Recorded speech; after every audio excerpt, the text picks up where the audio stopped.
NH जो flyover है वो 4 लेन का क्यों बना रहे हैं? ये तो 6 लेन का होना चाहिए। कोई मुफ्त थोड़ी आएंगे, लोग पैसा दे के आएंगे। गदपुरी में टोल लगा रहे हैं। हमारी कायरता है जो हम सरकार की गोदी में बैठ के बुराई नहीं लेना चाहते। अगर ये 2 जिले भाजपा का साथ नहीं देते तो आज हरियाणा में बीजेपी की सरकार नहीं होनी। इस जिला पलवल से 3 विधायक, 3 मंदिर है, इन्हें विकास से कोई मतलब नहीं है। तमाम इलाके को इकट्ठा करके और इस सरकार को मजबूर करेंगे कि ये जल्दी से जल्दी इन पुलों के निर्माण के कार्य को शुरू करें।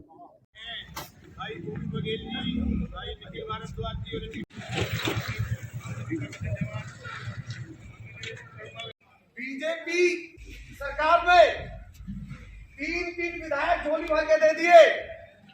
इस जिला पलवल से 3 विधायक देने के बावजूद भी लोगों की मूलभूत सुविधाओं या परेशानियों से कोई मतलब नहीं है। ये 3 मंदिर है, इन्हें विकास से कोई मतलब नहीं है, इन्हें जल समस्याओं से कोई मतलब नहीं है।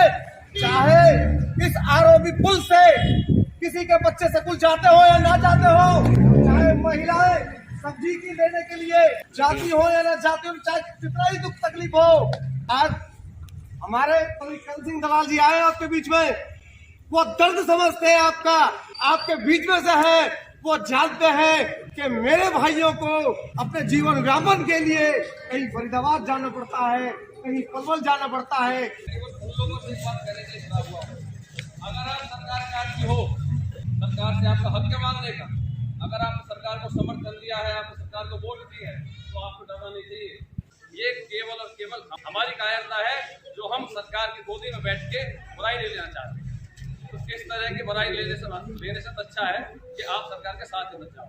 सभी से हाथ जोड़कर निवेदन है कि जल्द से सभी भाई जितना ज़्यादा समय दे सकें कि 10 मिनट, 20 मिनट, आधा घंटा अगर आप सभी समय दीजिए तो यहाँ कारवां बढ़ेगा। कारवां जब बढ़ेगा, जनता जब खड़ी होती है ना, कितना बड़ा कोई हिम्मत नहीं जो जनता के उठते हुए रोक सके, जनता के खिलाफ जा सके। ये भारतीय जनता पार्टी का सपना नहीं था, ये सपना हमारा और आपका सपना था। हमने पलवल को जिला बनाया, हमने पलवल के अंदर ये तमाम सुख और सुविधाएं लोगों को उपलब्ध कराने का सपना देखा। और इससे ज्यादा बड़ा अफसोस और कोई नहीं हो सकता कि आज हरियाणा में जो सरकार है वो हमारे दोनों जिलों के 36 बिरादरी के लोगों की मेहरबानी की वजह से बनी है। अगर ये 2 जिले भाजपा का साथ नहीं देते तो आज हरियाणा में बीजेपी की सरकार नहीं होनी। तो जिन लोगों ने ये सरकार बनाई, आज उसी इलाके के लोग धरना प्रदर्शन करें, ये बहुत ही शर्मनाक बात है। भारतीय जनता पार्टी को ऐसा उच्चापन अपने बर्ताव में नहीं लाना चाहिए। तमाम हरियाणा एक तरफ है और हमारे इन 2 जिलों को जानबूझकर गड्ढे के अंदर धकेला हुआ है। उन दिनों को याद करो जब हमारी सरकार हुआ करती थी, हमसे किसी ने मांग नहीं की थी कि इन पुलों का निर्माण किया जाए। हमसे इस इलाके के लोगों ने कभी ये मांग नहीं की थी कि रेलवे लाइनों के ऊपर पुल बने, सचिवालय कैसे बने, राजकीय महाविद्यालय कैसे बने, गांवों की सड़कें कितनी चौड़ी हों, पंचायतों का निर्माण हमने अलग अलग किया। मेरे पास कोई गांव का आदमी नहीं आया था कहने के लिए कि हमारी पंचायतों को अलग करो। हमने महसूस किया कि हमारे इलाके का विकास रुका हुआ है। एक एक गांव में कई कई पंचायतें हैं, हमने पंचायतों को अलग किया, गांवों में तरक्की का पैसा दिया। और कभी हमने आज तक ना किसी की जाति पूछी, किसी की पार्टी पूछी, ना हमने किसी का गांव पूछा। अगर कोई भाई कभी भी आया तो दोनों हाथ फैला करके, गले लगा करके उनके दुख और दर्द को निपटाने का काम किया। लेकिन आज भारतीय जनता पार्टी की सरकार जो जाति और धर्म की नफरत फैला करके, लोगों को आपस में बांट करके अपने हितों को साधने का काम कर रही है। जो हमारे 30 साल के इस रखरखाव में यहाँ किसी अधिकारी की हिम्मत नहीं हुआ करती थी कि सरेआम कोई रिश्वत मांगने का काम करे। थानों में, तहसील में, सरकारी कार्यालयों में रिश्वत का बोलबाला है।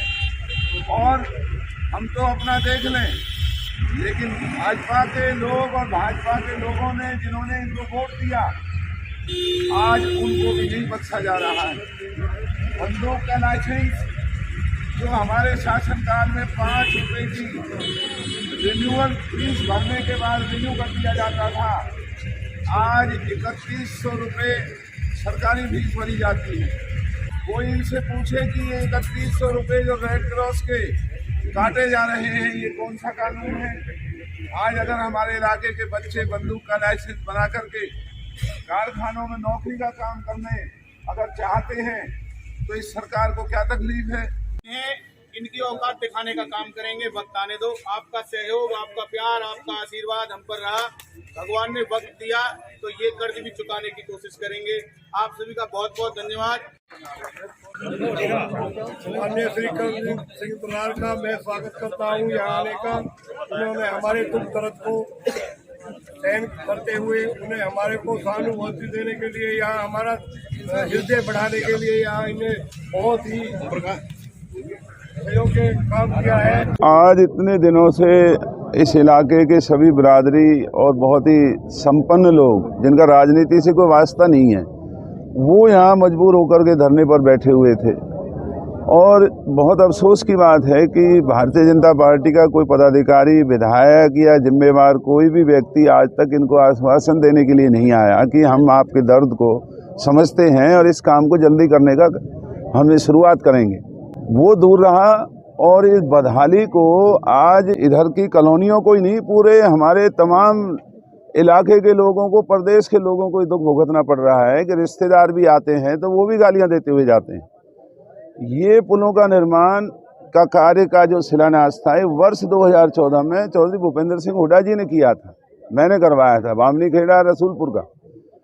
लेकिन अफसोस की बात है कि 2018 में फिर दोबारा इन्होंने शिलान्यास किया और आज तक ये निर्माण कार्य को इतना धीमी गति से ये इसको चला रहे हैं और हमारे इलाके की अनदेखी कर रहे हैं, लोगों के दर्द को नहीं समझ रहे हैं। इतना अहंकार और इतना घमंड अच्छा नहीं होता। इसलिए आज मजबूर होकर के ना चाहते हुए भी हमें आज यहाँ इस धरने में शामिल होना पड़ा और हमने लोगों से अपील की है कि हम इस पुल के निर्माण में राजनीति नहीं करना चाहते, लेकिन अगर ये सरकार हमें विवश ही करना चाहती है तो ये धरना पर बैठे हुए लोग अगर ठीक समझें तो एक दिन निश्चित करके हम तमाम इलाकों को इकट्ठा करके और इस सोई हुई सरकार को जगाने का काम करेंगे। और इस दोनों पुलों के निर्माण और पलवल अलीगढ़ मार्ग का जो पुल जो 6 वर्ष पहले हमने मंजूर किया था, उसके बाद भाजपा के नेताओं ने भी अपनी दुहाई दी कि हमने मंजूर कराया और आज वहाँ भी कोई काम शुरू नहीं हुआ है। और इन दोनों रसूलपुर और पलवल बामनी खेड़ा जो रेलवे पुल हैं इनको जल्दी बनाया जाए और जो पलवल अलीगढ़ मार्ग को जो केजीपी से कनेक्ट करने का हमारा अभियान था, हमने मंजूर कराया था, उसको भी शुरू करके इस इलाके को राहत प्रदान करें। इसलिए आज धरना प्रदर्शन में आए हैं और अगर कोई तारीख रखने का काम हमारे ये भाई करेंगे, क्योंकि अगर हम करेंगे तो राजनीतिक आरोप लगेंगे। तो हम तमाम इलाके को इकट्ठा करके और इस सरकार को जगाने का प्रयास करेंगे और इनको मजबूर करेंगे कि ये जल्दी से जल्दी इन पुलों के निर्माण के कार्य को शुरू करें। विधायक दीपक बंगला ने आज फोन पर बताया कि जो बामनी खेड़ा वाहन स्टे लिया था, इसलिए रेलवे का बिजली का काम रुक गया था, यहाँ पर भी वहाँ पर। दूसरी बार NH का उन्होंने कहा कि 31 मार्च तक का समय दिया गया, कि 31 मार्च तक नहीं। NH जो फ्लाईओवर है वो 4 लेन का क्यों बना रहे हैं? ये तो 6 लेन का होना चाहिए। कोई मुफ्त थोड़ी आएंगे लोग, पैसा दे के आएंगे। गतपुरी में टोल लगा रहे हैं, फिर हम 4 लेन का पुल क्यों हमारे लिए बनाया जा रहा है? ये 6 लेन का होना चाहिए जिससे आगे भविष्य में जाम ना लगे। और अगर स्टे है तो बामनी खेड़े के पुल पर, पलवल रसूलपुर रोड पे कौन सा स्टे है? सवाल मैंने किया था, उन्होंने कहा कि बिजली का काम रेलवे का पलवल भी सब जगह। देखिए, असलियत ये है कि इस इलाके की जानबूझ करके अनदेखी हो रही है। विधायक अपनी गरिमा से समझौता करके अपने काम और धंधों को कर रहे हैं। इलाके के विकास कार्य जो ठप पड़े हुए हैं, लेकिन भाजपा विधायक और उनके यहाँ के सांसद, इनके जो निजी काम हैं, व्यवसाय हैं, कारोबार हैं, धंधे हैं, लूट है, वो बदस्तूर जारी है। यहाँ के सांसद वो अपना मौज मस्ती कर रहे हैं, लेकिन इलाके की जो दुख तकलीफों की तरफ ध्यान नहीं दे रहे हैं। तो जो इस इलाके की राजनीति कई वर्षों पहले जो एक हुआ करती थी, जब हरियाणा सरकार इस इलाके से भयभीत हुआ करती थी, अगर ये नहीं माने तो हमें फिर से उन्हीं रास्तों पे जाना पड़ेगा और हम लोगों को इकट्ठा करके इस सरकार को मजबूर करेंगे, इनको सोई हुई नींद से इनको जगाएंगे और इनके ऊपर लगाम लगाने का काम करेंगे, जिससे आम इलाके के लोगों को दुख ना हो।